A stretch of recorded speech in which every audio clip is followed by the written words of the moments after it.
the whole concept of the right of worship is now being challenged. And I think on Thursday, the Human Rights Council have to give a decision on it.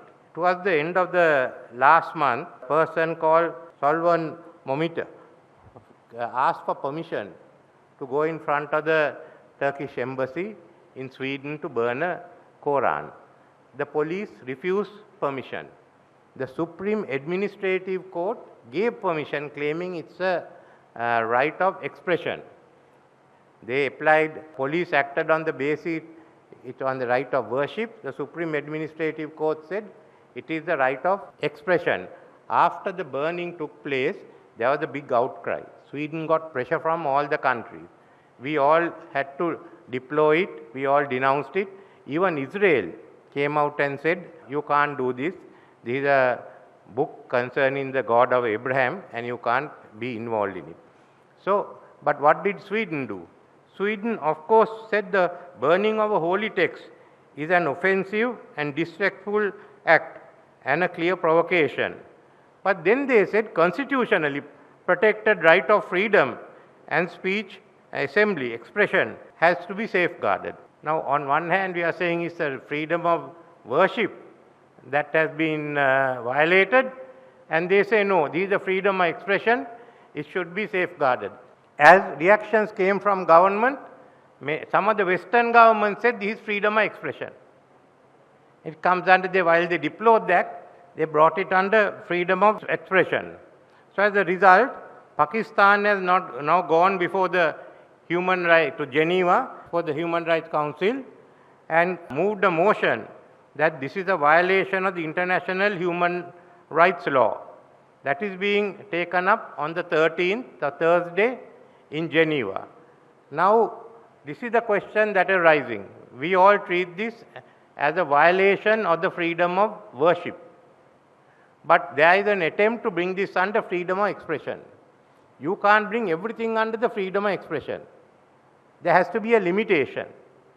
But this seems to have been the Western line because some of the international NGOs are saying if this resolution is passed, it will be a setback to the West. This is not a question of West or East or North or South. It's a question of the right of worship, which we've had. It's not a question of burning the Quran.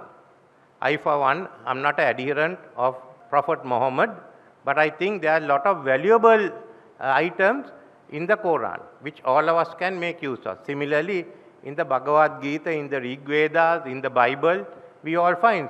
Similarly, there are non-Buddhists who find things, useful passages in our own text like the Dhammapada or the Tripitaka. So all of us regard this as an attack on religion.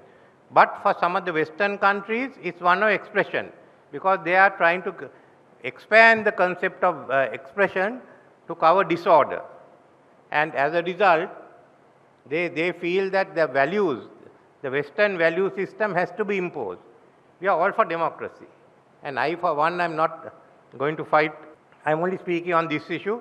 I am not speaking on another issue about Sri Lanka because I have accepted the fact that we have not fulfilled all our obligations accordance with the agreement signed between former President Mahinda Rajapaksa and the former UN Secretary General Ban Ki-moon, and that we will fulfill it. So we have decided whatever be our views, let's go ahead and fulfill our obligations. Now what we are asking the human rights in Geneva is, why are you silent? Why hasn't the Commissioner made a statement? Why are you going to wait for a vote? Now this is an important issue for all of us. What is the value system we are going to follow? Our judicial power and our sovereignty comes from the people. But as a member of the UN, we have to follow the Declaration of Human Rights. But then, what is the value system we follow? We have so far followed whatever has been said by the Human Rights Council in Geneva. But now a question comes, it all depends on what position will they take. Your freedom of worship cannot be challenged. You can't give it another interpretation and cover the freedom of worship by the freedom of expression. The Human Rights Declaration was a result of President Roosevelt's 4 freedoms. And in the first freedom was freedom of speech and expression. The second freedom, as he said, freedom of every person to worship God in his own way. Then he accepted the fact that people must be able to worship whichever way he said worship God. When it came to the declaration, it became religion and belief. So it's very, very clear if you look at what President Roosevelt has said, that this is a violation of the freedom of worship. If you're going to say that if you're going to excuse this act on the basis of freedom of expression, then basically you have to rewrite history about Adolf Hitler, who burnt all the books and many of the Jewish cathedrals, and make him a Nobel Prize winner. So one of the two. So now we have come to this stage. Now what are we going to do? Let's look at what is going to take place on Thursday. If the Human Rights Council gives in to pressure and says this is a freedom of expression, then there will be a total break between most of us in the South and the Western value systems. On the other hand, if they say this is a violation of freedom of worship, then they must define the limits of freedom of expression. It's a question of freedom of expression and public calm. What is it that you have to follow? So this is the issue that is coming up there. But I have asked the government, I have asked the foreign minister that we should also take it up in the Commonwealth. Let's take it up in the Commonwealth. And then the Justice Minister and others can go and argue the case. I said to first speak to the Secretary General of Commonwealth. And I think Commonwealth then must take a leading role in human rights. You can't leave it to one section of the people where it gets politicized. It has to be the right of all the people. So this is a big test. Are the Human Rights Council going to accept the freedom of worship and put limitations on the freedom of expression? Are they not going to do it? Nevertheless, this is the beginning, I think, of us trying to get our own values, the values of the global South, into the Human Rights Council where it has to be respected.